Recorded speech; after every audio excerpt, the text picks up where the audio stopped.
You're listening to the Hunt Suburbia podcast. I'm your host, Pat Guyette. Big bucks I've been dreaming often, every night till I'm in a coffin. Vermont woods to the burbs of Boston, I'm looking for a tree to get lost in.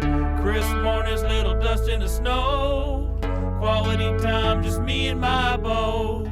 Fall evenings, I know just where to go for some quality times for me and my bow. It's just me and my bow. This episode is brought to you by the Northeast Big Buck Club. All right, this week I am joined by Janet Gamache, and she is our first female hunter that's been on the podcast. We want to get more female hunters on the podcast this year, and she's got an interesting story. She got into hunting later on in age. First, her daughter got into hunting. Her daughter kind of got her into hunting in turn. And she's been bow hunting now for the last about 10 years and has killed quite a good number of deer, and she's all the way in. So we talk about her origin story, what it's like to be a female hunter in these woods, and we just talk some general strategy. So here she is, Janet Gamache. Okay, we've got another episode of Hunt Suburbia podcast, and I'm sitting here with our first female guest, Janet Gamache. How you doing? I'm good. Thank you for having me. No, thank you very much for coming. Yeah. We've had a lot of people asking to get the female's opinion and side on hunting, since it is a male-dominated sport. Yeah. So I'm really excited to have you on and talk hunting. Yep. Thank you. Yep. I can't claim to be an expert, but I am addicted. Well, you're such a great person to have on the podcast for people listening who think there's barriers to entry or might be afraid to get into hunting for one reason or another. I mean, you are a woman, obviously, and some women think, oh, it's just a male sport, and it's going to be hard to get into it, or people aren't going to want to help me. And have you had that experience at all? Not at all. Just so far the opposite. Everyone's been so helpful. Just there have been so many people put in my life and organizations, Mass Wildlife, and they have so many programs out there to help women get into hunting. And I have not come across any resistance at all. I think it's such a stereotypical, it's just a stereotype that people throw out there. Yeah. But the hunting community, is so opening, so welcoming, and everybody wants to teach it. Definitely. To the next generation, because we do need to recruit more hunters. Mm-hmm. But the new hunters don't have to come from the next generation. You're a little bit older than me. I'm not going to age you. Just a little. But your story was super unique, right? Because your daughter got you into hunting.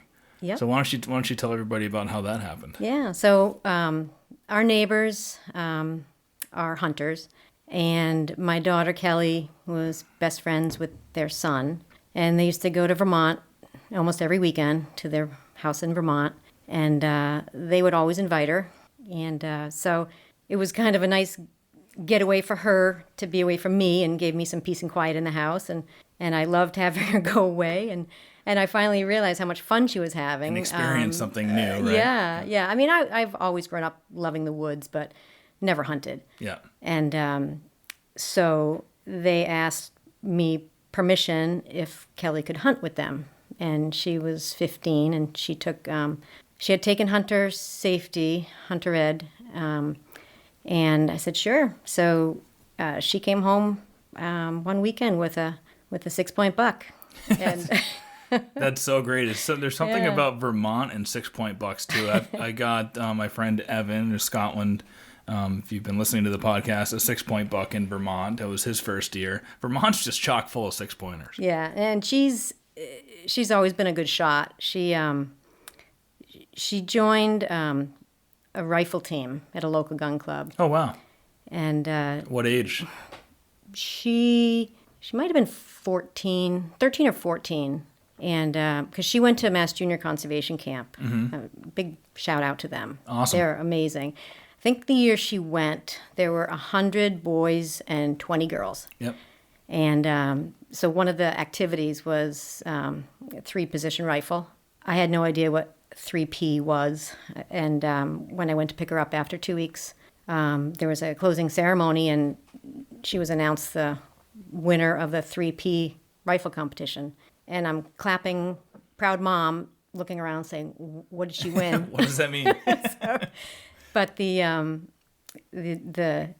gentleman there, I think it was Mike Usino, if I'm getting his name right, he pulled me aside and said, she really has a talent. You guys should join a And was that the first time she had shot? Was that away at the camp? Yeah. So we looked around, joined a local rod and gun club that had a junior team, and she just kept rising the ranks, and she shot for she shot at the Bay State Games and joined the Mass State Rifle Team. Wow.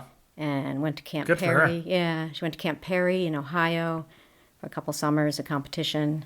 And she met the coach for Ole Miss, University of Mississippi rifle team, and they offered her a scholarship. That's great. So she shot 2 years on the Ole Miss rifle team, and so she had a knack for shooting, and she shot that buck with a rifle at 100 yards, and it just dropped. That's awesome. Yeah. That's really great for her. And then so did you guys become gun owners all of a sudden out of nowhere, or?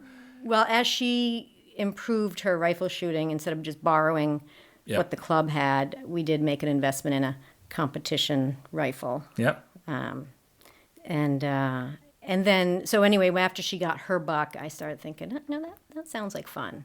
Because she was telling you, telling you the whole story, and everybody was super excited about it. Yeah. Yeah. So, so then I started looking around, saying, how can I get into this? Mm-hmm. And my neighbor Chuck had said, the state offers a program called Becoming an Outdoor Woman. Yep. And I looked into that, and at the time, I think it was 2008, they had a retreat, 3-day retreat out in Western Mass. Mm-hmm. And so I did that. And while you're there, you could choose from probably 14, 15 different skills. And so they had archery, shotgun, rifle, handgun, fly fishing, tracking. I mean, you name it, anything outdoors. And so from there, I enrolled in a seminar. After that, they had weekend seminars for deer hunting. Mm-hmm. So it was classroom, followed by they took us hunting at Devon's. And that's great. Yeah, so it's mentored hunting. With so did you go with with a bow, or was it with a gun? That was shotgun. Okay. Yeah, and so they gave us access to Devon's before the season opened for shotgun. Yeah. Wow. And so that was fun. The morning hunt, I had a mentor with me the whole time. We didn't see any deer, and then in the afternoon hunt. We're in a pickup truck driving. I mean, Devon's is huge, these side roads, dirt roads. So we're driving, and we get out. They find a place for me to sit against a tree, and they basically said, "See you later. We'll pick you up at dark." Mm-hmm. So I was a little nervous. That's exciting, though.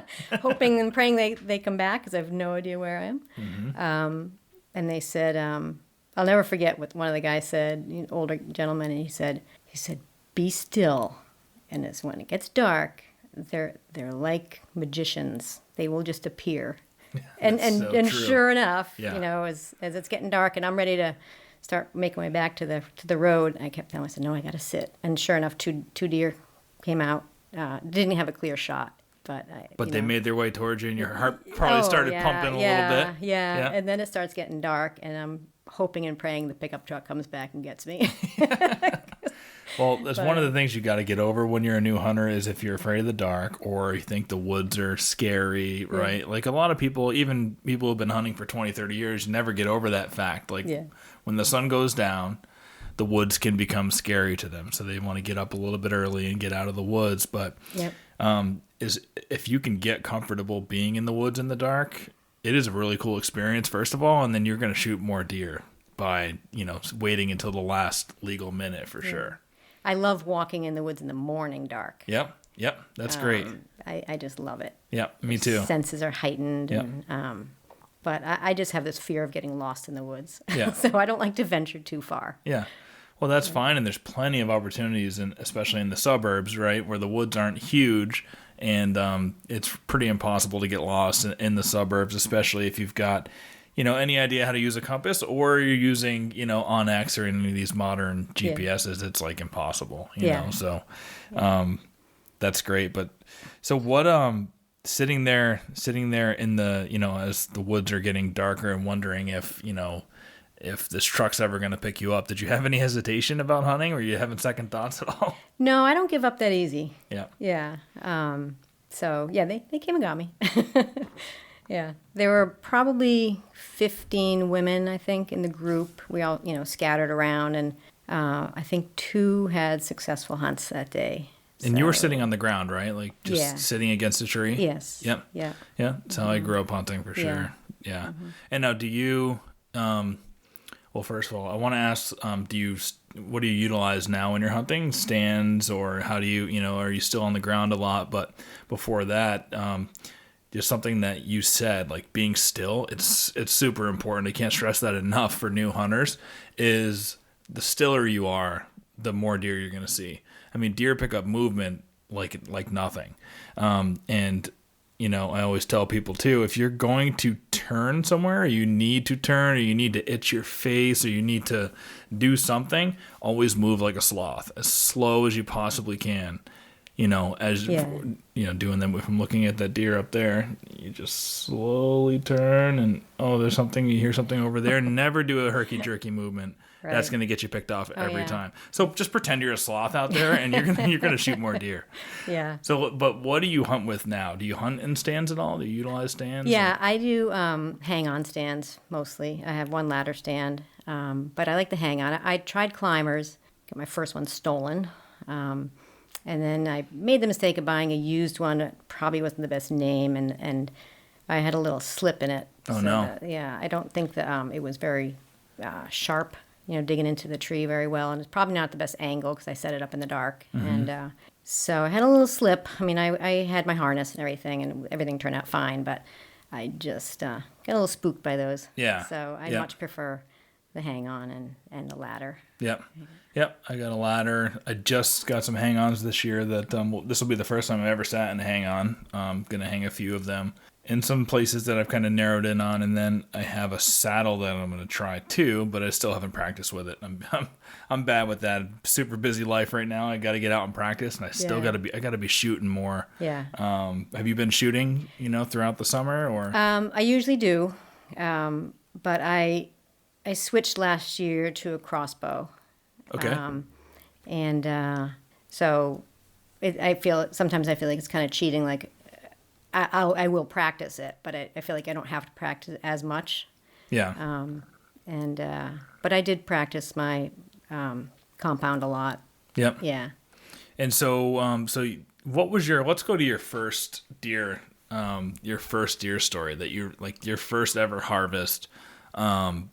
Talk us through that story, and what were you using as a weapon for that? I was with a friend.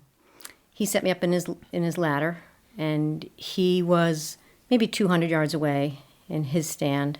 And so I had my bow, and he kind of gave me the lay of the land. They might come in this way and stay till at least 10 o'clock. And so sure enough, around 9 o'clock, I think it was 9 o'clock, saw a nice buck. And it wasn't my bow, it was my muzzle loader. Mm-hmm. Yeah. So it has a scope. And the deer came in from my left, but it never stopped, never had a clear shot. And it kept going to my right. And I'm trying to turn my whole body in this ladder stand. Yeah. And I kind of squatted down because I was kind of off the seat by then. Yeah. And it was probably only 25, 30 yards. So I said, okay, I got a good shot. And I was so off balance. It was pathetic. It was a good shot. I got him, but the scope gave me a nice gash. Oh, that's happened to a lot the of eyebrow. people.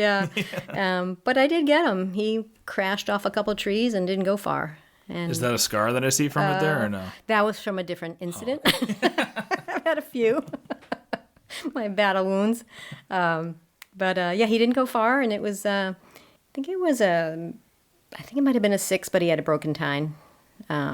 So I like to say he was a battler, he was a fighter. Yeah. And so that was my first. That was your first deer. And I called my buddy on the cell phone. He wasn't far away. He heard my shot. He came over, and the first thing he saw was the blood all over the trees. He's like, "Oh my God, this is great! There's so much blood." And now, how did you feel right away after that? I was excited. Yeah. So I didn't stay in the stand long. You know how they say, wait, but we saw it. And there was so much blood. Yep. Yeah. You saw it fall and crashed, and you're using a gun. It's you don't have to wait. I would say as long as if you're using a bow. Yeah. So he gutted it for me, and taught me how to do it. And as much as I was grateful that he did it, I felt like, I should have done that. Yeah. So I said, for now on, I do my own deer. Yep. And have you since? I love it. Yeah. I'm kind of an anatomy geek, so yeah. I it's love really doing not that. really not that bad. Yeah. And and you get better at it the more you do it. Yeah. And the easier it becomes and quicker. And it doesn't have to be perfect. You don't have to be a surgeon. Yeah. Try not to nick your meat and try not to nick the wrong body parts that are going to spoil your meat. But I do wear girly gloves. I get teased about that. But. Oh yeah, some people do. That's fine. That's fine. I haven't butchered my own yet, but I wanted to this year. But it was too warm out. Yeah. I had to get it to the butcher. Yeah. Well, my dad came down and got a deer this past year. His first deer with a crossbow. Great. And it was really hot that night. I remember it was 78 degrees or something. And we brought it to a butcher down the road. She leaves the door open and for after hours deer. Yep. And so that was good. But yeah, my dad and I butchered most of the deer growing up in the garage. Mm-hmm. But in the suburbs sometimes, and it's hard to find a spot for it unless you really build one out to have a great butchering station. Yeah. Yeah. So your first deer was a nice buck. And how many years into hunting was that for you? Like, was that your second year, third year? Do you remember? I think it was my second year. So maybe 2010-ish. Yep. So I think I've been hunting about 11 or 12 years. Yep. I've gotten, I think, 10 deer. Wow, that's really good. I'm not a trophy hunter, so I just want to fill the freezer. And do you love the meat? I do. Oh my God, it's great, isn't it? We're just about done with 2 deer. Do you remember the first time you had it? Was it your daughter's buck that she got in Vermont? Mm-hmm. Yep. Yeah.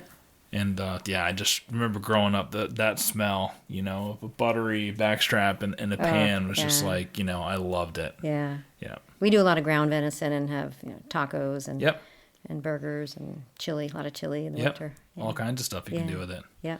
So that was your second year, your first deer, and and you were put into a spot from one of your friends. When did you make the leap to start scouting on your own, finding your own spots, setting up all your own stands and doing all that? Let's talk through that a little bit. Yeah, I had a friend that I was talking to about hunting, and she said, "Oh, my dad owns like 30 acres." And I said, "Do you think he'd let me hunt?" And she said, "Sure." So so she let me put up some signs, and so hopefully nobody else would be in there, and did some scouting with my friend Chuck, and he helped me find a spot, and I think I harvested 4 deer out of there before they sold the land.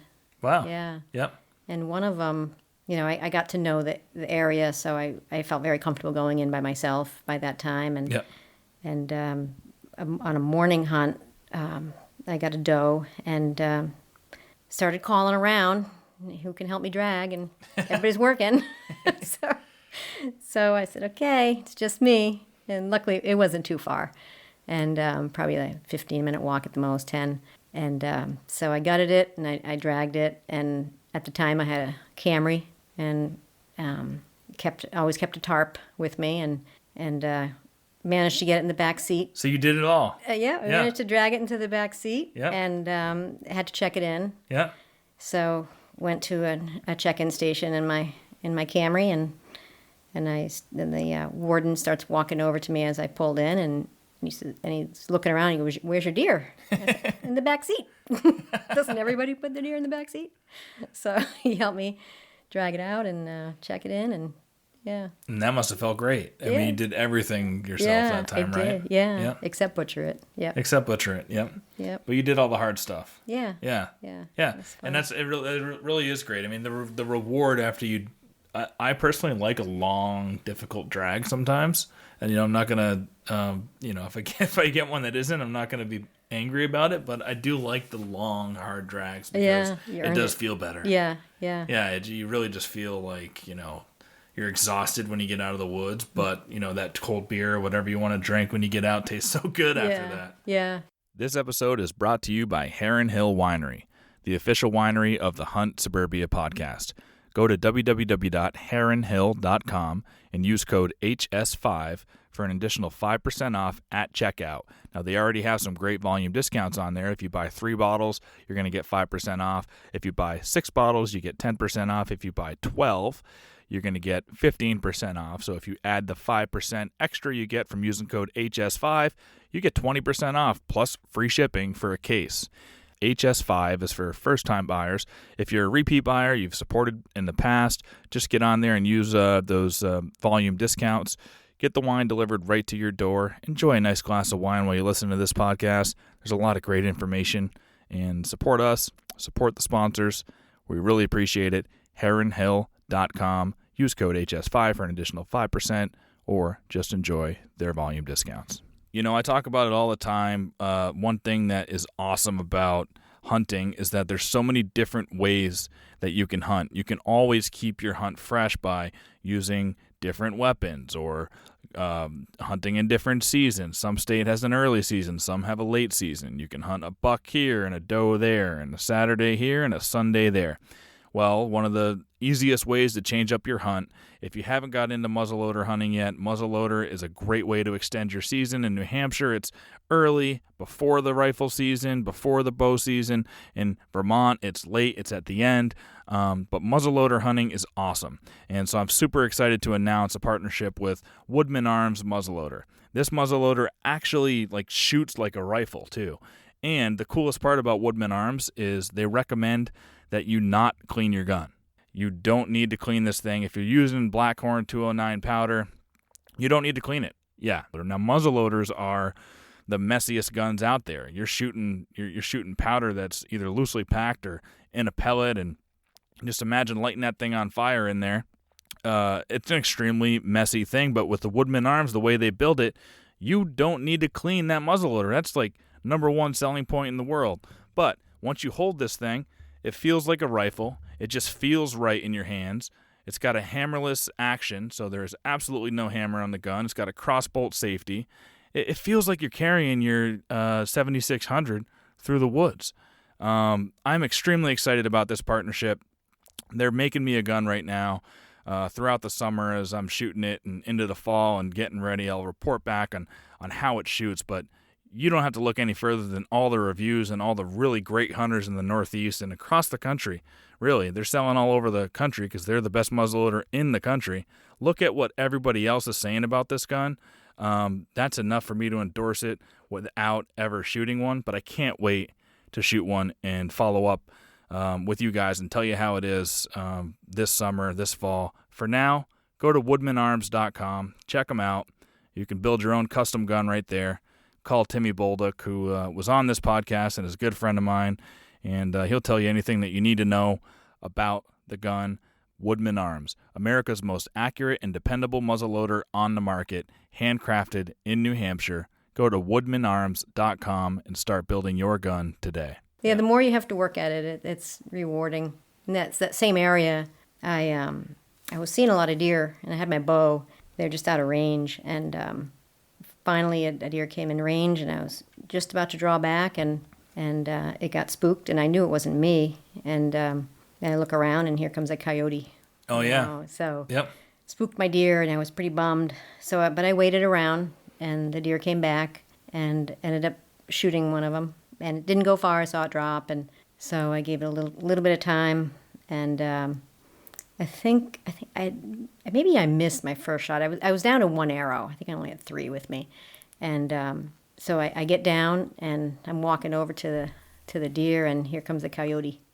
I said by myself, okay, it's me and the coyote. That's my deer. You're not taking it. What did the coyote do? So it circled around a little bit, yep. And then I knocked my arrow in case, and but he eventually left. But then again, I had to call my friends and say, I can't leave this deer. You gotta come help me. He was just waiting for the gut pile at that point. Yeah.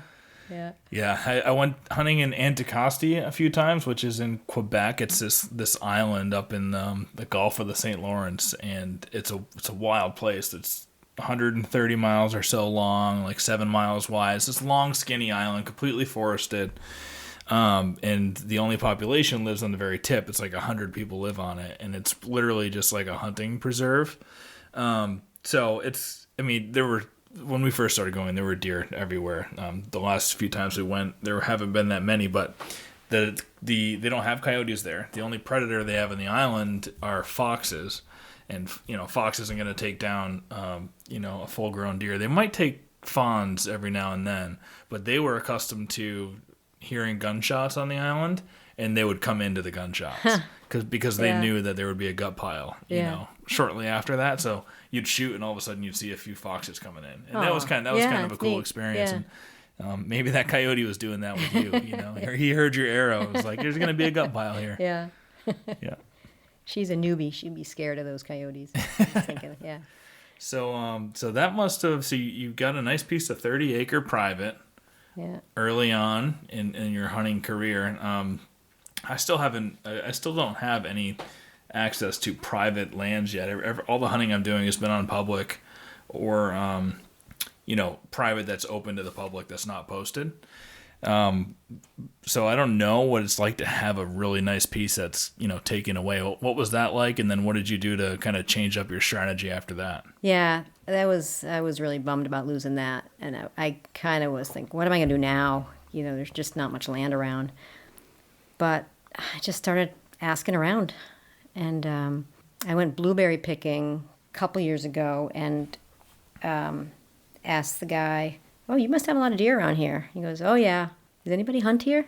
"Well, some guys used to, but they don't come around anymore." And I said, "Well, would you mind if I hunt here?" He goes, "Absolutely not. Have at it." So he let me hunt there, and if I hadn't asked, you know never what? know. One advantage that I bet women have as hunters is gaining permission. You guys are less. You mean I don't look intimidating? Way less intimidating. People are probably surprised when you say, "Oh, I'm a hunter." You might, it's probably pretty easy easier than if I were to go knock on doors, which is really cool. Yeah. And I hadn't thought about that before. Yeah, I never did get one there. I hunted there 2 years.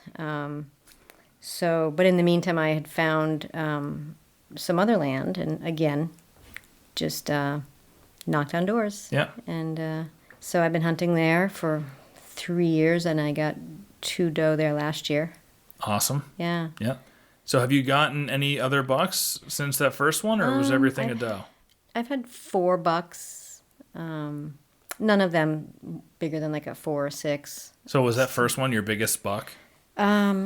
Probably, yeah. Yep. Funny how that happens sometimes. It's like your first one, you get your best one for a while, and then that's also kind of keeps you going back. But you're, like you said, you're a meat hunter. It's all about just harvesting any animal, right? Yeah, but it is fun to see them. I mean, during the rut last year, I saw probably 3 good-sized bucks, but they were just circling around, running around, and never came in close enough. But pushing does. Yeah, that was fun to watch. I've seen that a few times, and I feel like I'm watching National Geographic. Yeah, it really is awesome. It's a blast. Yeah. Yeah, they always seem to be pushing them 70, 80 yards away from you, though. Yeah. But with the crossbow now, I'll have such a better range. I mean, I was only able to pull 42 pounds, and 40 is the minimum. No matter how much I worked out, I could never pull more. And then I found, just sitting for 3 hours in the cold, boy, it was easy to draw back 42 pounds when I was, practicing in the summer. Yeah. And it just feels like somebody added 10 pounds. Yep. And I could barely pull back. And then I got a pretty bad case of tendonitis that I was battling for like a year. Yep. So I finally just gave up and said, I just need to get a crossbow. Yep. So I got that last December just in time. And I got my permit for that and got my bow, had it sighted in on a Friday, and Saturday morning I took it out, and by 9:30 in the morning I had got my first deer. How great is that? And it was like 30-yard shot right through the heart. And was like, wow, Perfect. I like this. Yeah, it's just like my dad's first crossbow kill last year too. It was the same thing, 30 yards, and yeah, it was just a perfect shot. Yeah. You know, those things are super accurate. Yeah. So I'm gonna like that, I think. Yeah. It'll expand my range quite a bit. Yep. Now, so do you do any hunting on public land? No, not so far. Yeah. Yeah. Actually, I take that back. I do. Yeah. It's near my nephew's house, so I keep thinking it's his land, but it's not. It's public land. Yeah. But you can only access it through his yard. Not only, but that's the best way to access it. Yeah. So I feel like I'm the only one hunting there. Right. Yeah. Because probably if it's a piece of public, then you know, you got parking lots, and that's where most people access. Yeah. You know. Yeah. And they don't, want to go very deep, which it would be to get to, the edges of the property where private land abuts it. So if you can ever get in those private land, even just to access a public piece, those are good permissions to look for too. Yeah. So I've seen some big bucks on camera there. Yeah. I haven't seen them when I've been in the stand, but I'm going to move my stand this year. Yeah. I did some scouting, and so I'm going to go closer to a swamp and saw a bunch of scrapes. And so do you have you put cameras out and stuff, or what's your strategy with cameras? Yeah, I have 2 cell cameras, and actually one of them I just brought down to my daughter's house in Tennessee. Her and her boyfriend just bought 10 acres. And oh yeah, that's right. You put a camera up down there. Yeah. So and she hasn't hunted since that first buck that she got. Really? But I think I'm gonna get her back into it. She seems a little interested now. Wow, that's super interesting. Yeah. She got that first deer, then you got into it because of her, and then she stopped hunting. Well, college and and then So, but she's I think she's a little interested, and so and she has some land now, and when I was there last week, her and I were helping. We're starting to plant a little food plot. Yeah. And sweet. How many acres does she have there? 10. Yeah, perfect. And you know how they are down south. Yeah. They could care less about property boundaries and all that stuff. So that's perfect. So there's a lot of deer down there, and so. Have you gotten texted any pictures yet? Already? Oh yeah. Yeah. Yeah. Some good velvet down there. That's great. And awesome. And That's you can exciting. hunt through the first week of January. So we usually spend Christmas down there. Yeah. So Christmas/hunting trip. Look at that. Yeah. Yeah. That's great. Yeah. Yeah, you can have a Christmas Day or Christmas Eve, tradition to go out. Yeah. So like I grew up hunting out of the deer camp in Vermont, and there was a string of like 6 or 7 years where we would do Thanksgiving out at deer camp, and Thanksgiving morning everybody would go out, and usually I remember there always being a lot of snow, and it was like this just awesome Thanksgiving morning hunt in the mountains of Vermont. Mm-hmm. And you knew you'd only be out there for 2 or 3 hours and come back and cook and have the Thanksgiving meal, but that was always a great tradition. So you can start that up on Christmas Eve. Well, it's funny because one of my earliest memories growing up in New Hampshire, we used to go to Thanksgiving over in Saratoga, New York. Yeah. And drive over there. And I remember always pulling up to my uncle's house. He lived near Saratoga Lake, and he had some land. And there'd always be a deer hanging from the tree in the front yard.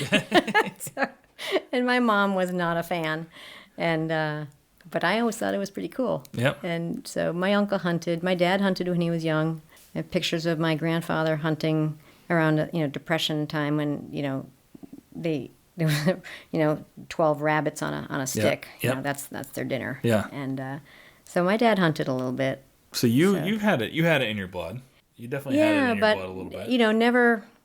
I mean, my dad didn't hunt when I was growing up. This is when he was young, and never a mention of hunting, around our house. And so when I told my dad I was hunting, he was super pumped. He always asked, make sure you bring me some venison. And then my mom, I couldn't even tell her I was hunting. What'd you do this weekend?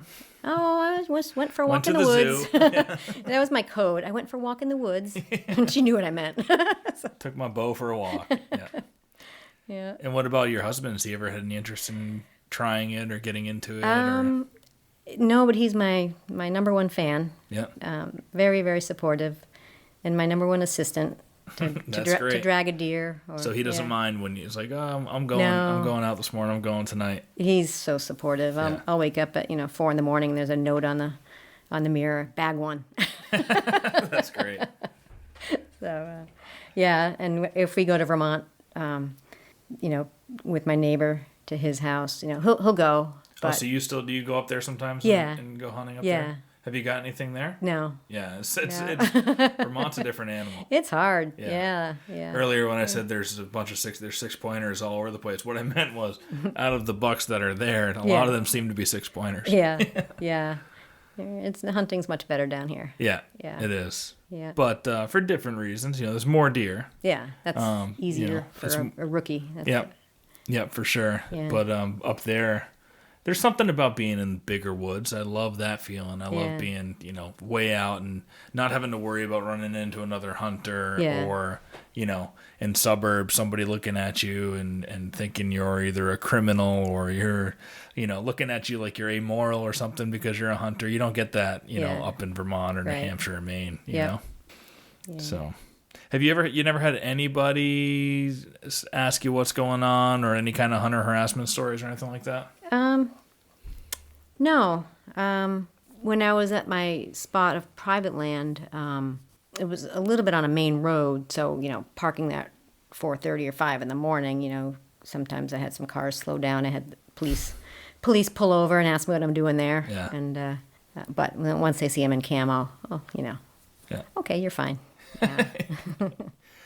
What do you, I was going to ask, so do you wear camo? Do you do face paint? What kind of gear do you use and you find is helps you get a deer?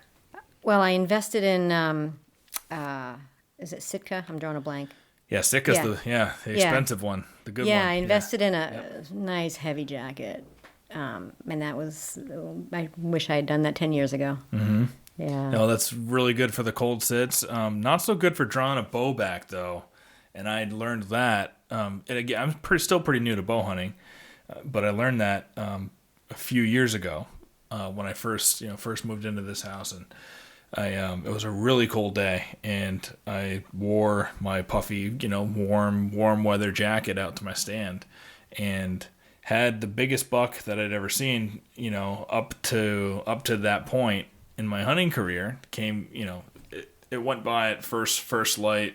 65 yards. I ended up calling him back with rattling and calling. And that's the first time I ever did that either.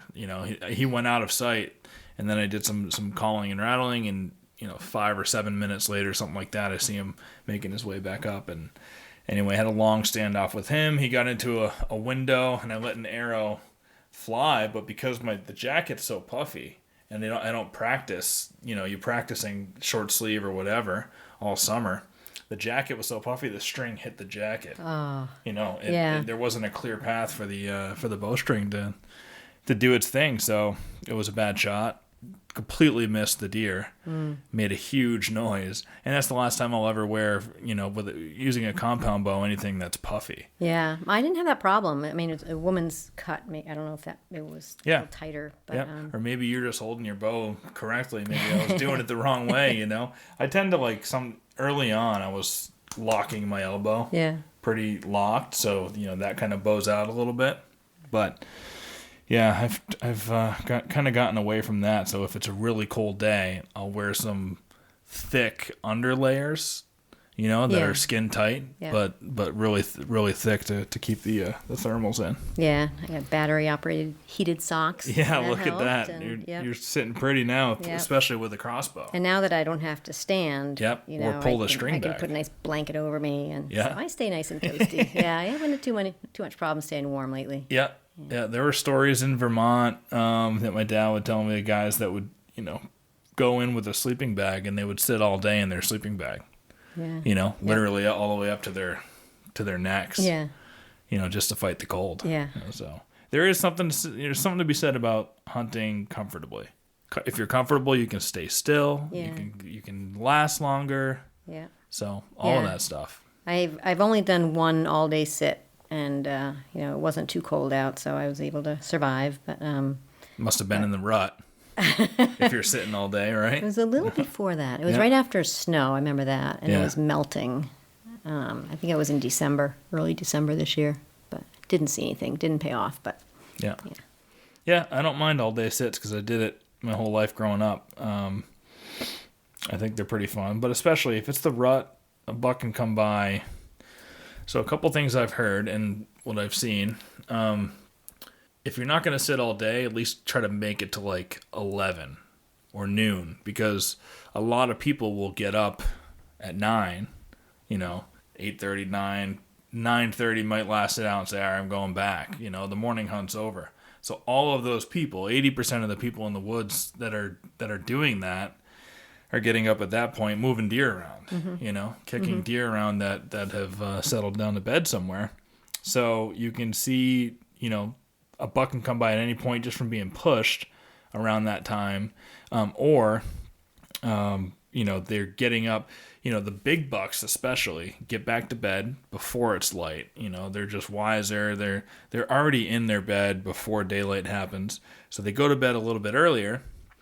So their nap, whatever, they tend to get up a little bit earlier too. So while most deer might be getting to bed, 8 or 9 o'clock or 7:30, those bucks have been in bed since 5. They're going to get up a little bit earlier and move around. So right around that 10 o'clock time. So I've always heard 10 o'clock is a big buck movement time. So make sure you're in stand at that point. Yeah. And during the rut, it's easier to talk yourself into make it worthwhile. Oh yeah. Especially if you see some chasing activity like you saw. Yeah. And last year I saw some pretty good chasing activity during the rut too. Yeah, that's a good motivator. Yeah.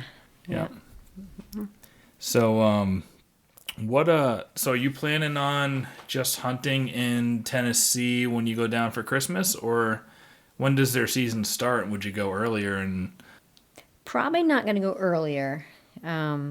I just was curious to see how far it went, and it does go through the first week of January. Yeah. So, and we went there one Christmas, and it was almost as cold there as it was here. Yeah. So I'm hoping for some cold weather. Yeah. Yeah. What's the terrain like there? Is it hilly, mountainous? It's pretty hilly with a lot of fields. Yep. It's a really good mix of woods and fields and hills. It's a gorgeous area. It's mid-state. Yep. So, but I mean, she's about 30 miles south of Nashville, and but that's the area is growing leaps and bounds. So all the farms are getting bought up for developments. So they move. I hate seeing that. I know. Yeah. There's some beautiful fields and farms, and even just in the couple of years they've been there, that got bought up. That got bought up. So they moved to an area where that's like a 10-acre minimum, and then adjacent to them is a 40-acre parcel. And I said, you better meet those neighbors. Yeah. And if they ever want to sell. That's a great. So the community she's in, you have to own at least 10 acres. Yeah, it's just a small development. Yeah. So it was just all zoned out as 10 acres. Yeah. That's great. Yeah. Perfect amount of privacy. Yeah. Not a giant amount of land, but a good amount. Right. Yeah. That's So great. they'll always have a good buffer. Yeah. Yeah, and the neighbors there, everyone's so pro hunting there. Yeah. They don't care if you, Yeah. like I said, go onto their land a little bit. Yeah. Yeah. Sounds like Vermont. I've heard that Tennessee is pretty similar to, Vermont. Just the way the people are, and even how it looks and the terrain. Probably bigger bucks though. Bigger racks than Vermont. I'm looking forward to seeing some good ones on camera. Well, I have one that his head must have dipped down. I could just see the tips, but I counted 8 points. Yeah, so, that's great. Yeah, awesome. Yeah, yeah. Can't wait. Are you excited about any deer in Massachusetts this year? Do you have any that you had on camera, last year that you're looking forward to, or anything? Do you have any cameras out already now? I do. I can't say that I study all these deer and give them all names, Yeah. But yeah. but all I know is there's at least 3 or 4 good bucks where I hunt. Yeah. With my primary hunting spot. Yeah. And last year, if I had my crossbow earlier, there's a pretty good chance I would have gotten one of them. Yeah. So I'm looking forward to that spot. Yeah. Awesome. Yeah. Yeah. So, is your favorite morning hunts or evening hunts? I always like to ask people that because I don't know. I know you said you like walking in the woods Yeah, in the dark I like in the morning. morning. I like that too. I like morning. Yeah. I love walking in the woods as it's waking up, and just settling in, and it's great. Being in stand like as it's getting light out is great. Yeah. It just seems to see so many deer. Yeah. Right around daylight. Yeah. Especially turkey hunting. That's when it's in May when you're doing that. Oh yeah, so you got into turkey hunting too, right? Oh yeah.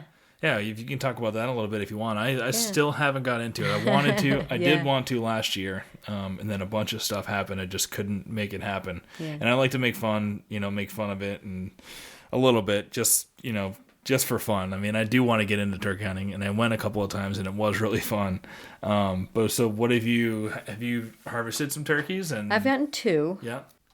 I want to give a quick shout out to Wild Edge Inc. These guys are out of Connecticut. They make a climbing system for mobile hunters. They've got a proprietary step ladder climbing system to use instead of climbing sticks, which a lot of folks carry with them. It's really slick. You got to check them out, www.wildedgeinc.com. They also have saddles and platforms and everything you need to become a more mobile hunter and add that to your repertoire. So I went to their demo a couple of weeks ago down in Connecticut. They're a bunch of great guys. They showed me how to use the saddle, and I came home with one. I'm going to be using it this summer and practicing with it, and hopefully getting up into a couple of trees this fall when the scenario calls for me being mobile, and hopefully we'll get a deer out of one. But go check them out, www.wildedgeinc.com.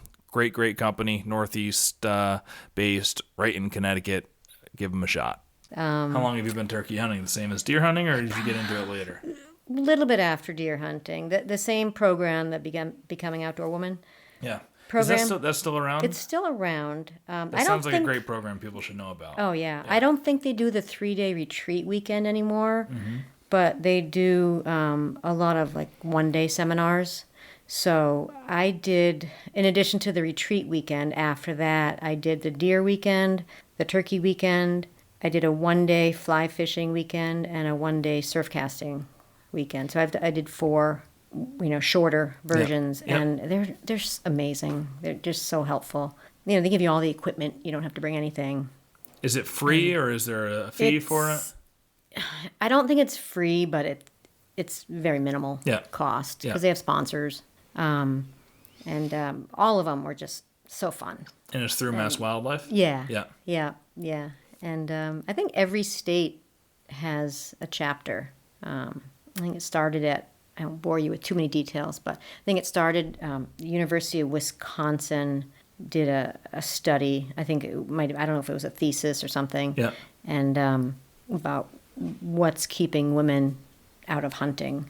And, it up until recently, it was, fathers hand down those hunting skills to their sons, not their daughters. And and then women are intimidated by the competitive environment of a male-dominated hobby. So they started, I think the University of Minnesota or the state of Minnesota started a program to help women get into hunting and fishing and outdoor activities. And every state has adopted a chapter, I believe. And again, they make it very affordable, very fun. And I told my husband if I didn't have to work, I would do all these things. The surf casting was a blast. The fly fishing on the Swift River, that was so much fun. Work gets in the way of all these fun hobbies. Yeah, so, it does, for sure. But it really is a great program. Yeah. And I didn't know about it, so I think a lot of people are going to learn about that. Yeah. So go to Mass Wildlife, and what is it called again? Becoming an Outdoor Woman. Becoming an Outdoor Woman. That's definitely look into that. And it's just, like I said, hunting the numbers are dwindling right now. So everybody can do their part in recruiting new hunters. Yeah. And if you're a woman listening to this and you want to get into it, or you overhear your husband listening to this podcast, like, just jump into it. It's fun. And, if my wife ever wanted to get into it, I would be ecstatic. She doesn't yet, but it would be a really fun thing to do together too. Yeah.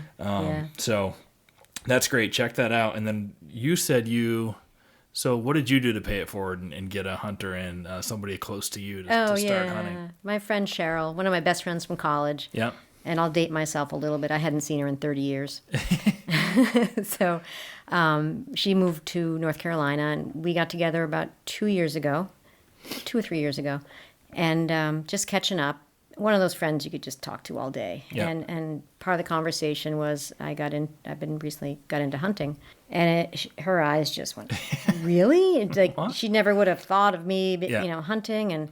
But the more we talked, the more she started, to ask me all these questions, and I said, yeah, you should, look up becoming an outdoor woman in North Carolina. So she did, and she took the course. And that's so good. Yeah, and she took the hunter safety course there. And they also had another program. I don't think it was through the state, but it was a one-on-one mentorship problem, outdoor adventure or something like that. And so it took her, she signed up, again, probably minimal cost, if any. And so they put her with a mentor, as one person, and start to finish. In the summer, they started scouting land, and then he taught her how to put up a stand, and went hunting with her. And I'm not sure if she was using a bow or a gun, but she ended up getting 2 bucks her first year. Get out of here. And then he taught her how to gut it out and how to butcher it, so start to finish. Wow. Yeah. Great. And so we just share stories all the time. She's one of the first people I text when I get a deer now. And she's into it now? She's still doing it? Oh, yeah, she's so into it. Yeah. And that and fishing. Yeah. She spends all summer fishing. Yeah. Yeah. Awesome. So it's nice. Who'd have thought that college buddies now would be hunting buddies. Yeah. And we're still trying to get together to do a hunting trip together. And maybe she can join me in Tennessee. I was going to say, meet up in Tennessee. It's probably kind of towards the middle. Yeah. Halfway there. Yep. So what is that's awesome. So you spent however many years not hunting. You got into it 10 years ago. And now, what would you say hunting has done for your life? Like, is it a big part of your life now? Do you think about it a lot? Are you like me? You think about it like every day almost? And, how has it benefited your life, would you say? Oh, it's just so exciting. It's just you can always learn. I love learning. I've always been active, and once I hit my late 30s and I couldn't be active in the sports that I used to play, I was thinking, what am I going to do now? Kind of looking for a new outlet. Competitive, and hunting's somewhat competitive. Not against other people, just, yourself. Those deer. Your own goals and those deer. Those darn deer. So it's just been wonderful. Like I said, I love learning. I love meeting friends that have common interests. I love picking their brains. I have a lot of friends, mostly guys. Luckily, my husband is very secure in our marriage. He lets me have guy friends. All fall, every fall, all I keep talking about is my friend Tim, my friend Chuck, my friend Warren, That's great. Yeah. Yeah. So, I always thinking about where else can I hunt, what else can I do to get better. Driving along highways, I'm always going, I was biking. That looks good, and take a screenshot of or take a picture of my GPS, and just to go when I get home, I'm like, oh yeah, there was that swamp I was looking at from the highway. Let me go check that out on X. I was biking yesterday and almost hit a deer. I'm like, why can't you stand still like that when I'm hunting? You can get 5 feet. I really didn't think it was going to move.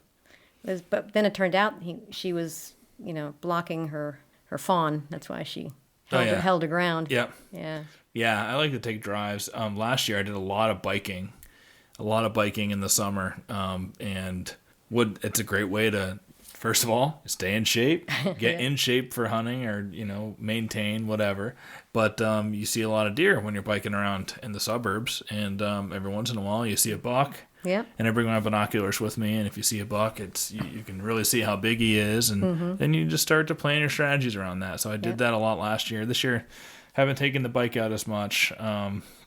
With the new son, who's just over 1 year old now. Congratulations, yeah, thank you. Yeah. When he goes, if he goes to bed a little early and I still got daylight, I'll drive around now and just start venturing out. And I love seeing deer in fields or side of the road. When I was a kid, my dad would take my brother and I out looking for deer. He'd say, hey, you guys want to go looking for deer? And yeah, we do. So we always did the same route, and we'd have records like, oh, we saw 31 deer tonight, and that's the new record, and $8, that's a new buck record. And it was just something growing up as a kid that was fun to do. And yeah, I've started to do it. Just because you live in the suburbs doesn't mean you can't drive around and look for deer. Yep. And it's really fun to do. And you learn stuff. Yeah. And you can find new hunting places that way. Yeah. And I started a little bit of shed hunting. One day I was out for... Just another fun way to extend the season, yeah. Probably about an hour and a half walking around, and then I come home and start talking to my neighbor, and I told him what I was doing. He goes, oh, found one in my front yard yesterday. Do you want it? Oh, really? That's right awesome. by his bird feeder. Yeah, that's great. 8-pointer. Wow, that's great. So it was just 4 on one side? Yeah, and then he was found a stub. Oh, yeah. Yeah, so it was broken off on the other side. Yeah. So, they were hanging out by his house. I was walking all over the place. Yeah. A lot of people find them in yards. John Patrick has been on the podcast a couple times, a great Massachusetts bow hunter. He'll drive around and glass people's backyards when there's, after a fresh snow. And so he said he's had the cops stop him a few times, like looking in people's, and they're like, what are you doing? He's like, oh, he holds up a shed. And I'm just like looking for sheds. But he's found them sticking up in people's backyards. He knock on the door. Hey, I saw a shed. I'm into shed hunting. You mind if I go check around? And a lot of people give him permission that way. Yeah. Yeah, these are my best that I found last year. Ooh, matching set. Yeah. Wow. They were pretty cool. I think I found them the same day that they fell off. That's why they're still so brown. Nice. And then my father-in-law found this one a few years ago in Vermont. Nice. But other than that, I don't really have much luck shed hunting, although I did get out and put some miles on this year. Yeah, apparently you do have to do that. Yeah. I see, was that the guy in New Hampshire, Gil Gamette? Yep. Yeah. Yep. Boy, he has quite a few, huh? He has a collection, Yeah. And he put some great videos up. Yeah. Have you seen the videos that he posts? I mean, his cameras are really high quality. Yeah. I think it's like a $500 game camera or something. And he puts them in these awesome places. The stump. The stump. He's got like a beaver dam crossing and then like a stream crossing. Yeah. And they're always in really cool spots. Very entertaining. Yeah. Yeah. Yeah. He's a good guy. I met him at a saddle meetup. Earlier in the year in New Hampshire, he came down and he's just a great guy, good conversation. I saw he posted this book on Facebook this morning, which he gave to a friend, I think 30 years ago or something. And he, in his mind, he was, did you see that? Yeah. In his mind, he was like, I lent it to somebody and never got it back. And then he opened up the front cover and it's, he gave it as a gift. But, great guy. But it's so funny. There's, especially in the suburbs, there's so many people driving around, walking around who never experience getting into the woods and hunting and being a part of like the food chain and stuff. And that's why I asked you, like, what has it done for your life? It's like you're experiencing something that most people around you don't even know exists or is an opportunity. A walk in the woods now is much more interesting. Yeah. Off season, I walk dogs. I'm always in the woods, but I'm always looking around for before you were a hunter, old rubs and the woods are they feel and look completely different after you've become a hunter, right? Definitely. Yeah. Yeah, and always looking for sign and I remember walking with my wife and our kid when he was newborn, probably just 2 months, in a stroller. And, walking down a paved path and, I'm just like, hey, I see like a nice trail crossing over the paved path. The mud is beat down on either side going into the edge of a swamp. And I'm like, hey, honey, hang on one second. I'm just going to run down. You just run down and follow the path a little bit, see where it's going. Yep. And, it's a constant thing. But it keeps you busy, keeps you sharp, keeps you active. Yep. Yeah, and it's all great stuff. Yeah. And you bring back food, amazing food. Yeah. Yeah. So how do you like your steaks? I know you guys do a lot of ground venison, but how do you like your steaks? My husband likes them almost moving. Yeah. Yeah. Well, that's the way. But you definitely can't overcook the venison. Yeah. So I do, err on the side of undercooking. Yeah. But I've had people say they hate venison and then they come over for dinner and me too. I toy between, do I tell them that it's venison or not? But they usually like it. Yeah. Yeah. Yeah, if you cook it perfectly, it's really hard not to like it. Yeah. Yeah. So tender, and it's completely unique. And yeah. The turkey is harder to like, definitely. Yeah, so what is so I've had people tell me that the wild turkeys taste no different than a store-bought turkey. Yeah. Well, I can't say I have a ton of experience cooking the turkey, but both times I cooked my turkey, it was not good. And so yeah, maybe you just got to chop find it up for dog food. Yeah. Great healthy dog food. Yeah, they like it. Yeah. But it's still so much fun, turkey hunting, you know. You use a shotgun or your bow? Shotgun. Yeah. Yeah. Yeah. Yeah. I got one this past spring in Vermont. Awesome. Yeah. Oh, good. Yeah. Yeah. For some reason, it's always like when you get something in Vermont, it's like, oh, you get a little extra validation. It's like, oh, is it Vermont turkey or is it Vermont deer? Yeah. It just is tougher up there, the bigger, vast stretches of woods, Yeah. And the turkey up there, the mountain turkeys are very skittish. I see tons of turkeys while I'm hunting deer up there. Yeah. Yeah, I always see a ton. Yeah. Do you see any turkeys hunting in Massachusetts while you're deer hunting? Do you end up Only seeing once. turkeys? No?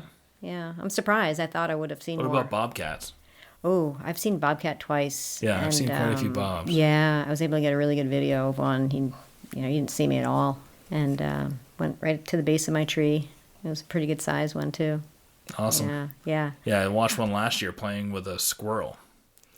Not playing. I mean, it was like killing it. Like a cat. Like a cat toys with a mouse. Will toss it up and bat it back and forth. You get a was video doing of that. it? I do. Yeah. Wow. It's on my YouTube channel. It's in one of the hunting videos I posted last year. Yeah. It's not great videos from my cell phone, but yeah, you can see he's clearly tossing up a gray squirrel and playing around with it, and I don't know, he did it for 15 minutes in front of me. Wow, that's great. Yeah, I mean, it was super entertaining. It was the same day I saw. Right at daylight that morning, I had 3 does coming in, 5 minutes after legal shooting. I had my phone set up with my little phone mount that I wrapped to my stand, and I was like, all right. This was like mid-November, and I hadn't shot a doe yet, and I was like, if she comes in, I'm going to film this one, get footage for the YouTube channel, and I'm going to harvest this doe. She's coming right to 20 yards, and so I got a recording, I draw back, she's about to step in, and she like looks up right at me, and I realized this because my phone started like slipping out of the mount, and it was making a little noise, and it fell off all the way 20 yards or 20 feet down to the ground, and they just took off. So I had to climb down. Never do that again. Nope, never. I was like ready to stop filming with my phone there. Had to get down on my climber, reclimb, do all that, which is annoying. And then I get up back into my stand, and I think I had 3 bucks in and around me about 45 minutes later. 2 of them got into shooting distance, but I was waiting for bigger deer. I was passing. There were 5, like a 5 and a little 6-pointer, and I let them live. And so, nothing spooked at that point, right? Those deer spooked, but deer were still coming in. Yeah. And then when they left, I saw a big 8-pointer pushed a doe through, but that was like 70 yards out, and I'm looking at him through the binoculars. I'm like, oh my God, come in. I mean, this was just like, I think it was November 15th, and the action was like incredible that day. And then that buck never came within range and pushed the doe out. And I don't know, a half hour later, that's when I see this bobcat, and I'm watching him for 15 minutes play with a squirrel. I mean, it was just an incredible, good day in the woods. Incredible wildlife day. Yeah. I mean, I've seen fisher, I've seen bobcats, and so it's when else would I have ever been able to see them? No. Bears are starting to make their way east in Massachusetts. Yeah. Creeping in. Yeah, I've never seen a bear. That would be pretty cool. Yeah, it's a possibility. So you could, you definitely could. Mm-hmm. Yep. What else do you want to cover? What do you like when you're picking your stand spots? How do you pick your spot? Like, what is your scouting like other than cameras? What do you look for and hone in on? Is there anything in particular? I ask my friends. Yeah, so you've got to get out there and do some. I do like do some more scouting in like late August, September. I do look for some trails. Yeah. Yeah. Scrapes. Find the scrapes. Yeah. Like September, they'll start making scrapes. Yeah. Yeah. Hone in on some scrapes this year. Well, that's why my stand near my nephew's house, I definitely am moving my stand because I saw a lot more rubs and scrapes, 100 yards away. Yeah. It's kind of down the hill, so I couldn't see them from my ladder stand. So Yeah. I got to move down that way a little bit. Yeah. A lot of action down there. Yeah. Yeah.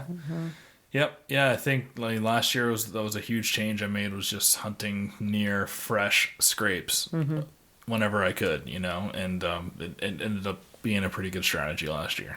Yeah. So I had a camera on set on video, and I put some scent up, and that was the first time I got a lot of action on that. I had a couple of big 8-pointers come in and make some scrapes under it, and so that was pretty exciting. Yeah. But they never did come back. But they were in the woods. They were pretty close. Yeah. Sometimes they just pass through and they make a big loop. These bucks will take giant loops, so you might just catch one. I had a few last year that I just saw once on a camera. The majority of the bucks that I had, I've been able to like identify and recognize, and I've been watching them for a few years now. But some just you see once and then they're gone. Yeah. Yeah. I said, was it last September? I think I shared that picture with you. I had that Yep. behemoth. The big 6-pointer. Yeah. 200 and something pound. Yeah. He looked small rack. Gigantic. Yeah. Yeah, small rack. All of his nutrients and minerals going into that body, he's not a senior his citizen. antlers. Yeah. Yeah. But haven't seen him during the season. No. He would be a great one. I mean, I want to know how much that buck weighs. Yeah. Like if anybody ever gets that buck, like if you get him, let me know, and make sure you weigh him, because that'll be the most interesting feature of that. Yeah. What a monster. Yeah. But well, thank you very much for coming again and being the first lady guest on the podcast. You're welcome. Anybody listening, we want to have more women on the podcast, get more stories from female hunters, and bring more women into the landscape of hunting. We need it. Yeah. We need it for the future. So if you have anybody in mind, send me an email, huntsuburbia@gmail.com. Anyone listening who hasn't jumped into hunting yet, make sure you go to Mass Wildlife and check out that program. Becoming a Wild Woman? Becoming an outdoor woman. I'm not that wild. So I think I'm thinking of there's a Massachusetts blogger, and I think she's Northeast Wild Woman. That's not me. And I've been looking at her page, and I want to get her on. And I was mixing up that with the name of the program. But, Becoming an Outdoor Woman. BOW. Perfect. So again, thanks for coming, and good luck this year, and keep in touch. Thank you. Thanks for having me. Yep. Don't forget to subscribe to us on YouTube, youtube.com/Hunt Suburbia, as we'll be releasing a lot more video content this year. And again, that Lanny Benoit Living Legend series is coming out that you will not want to miss. Really looking forward to that. So get on and subscribe. www.youtube.com/Hunt Suburbia. Big bucks I've been dreaming often, every night till I'm in a coffin. Vermont woods to the burbs of Boston, I'm looking for a tree to get lost in. Crisp mornings, little dust in the snow, quality time, just me and my bow. Fall evenings, I know just where to go for some quality times for me and my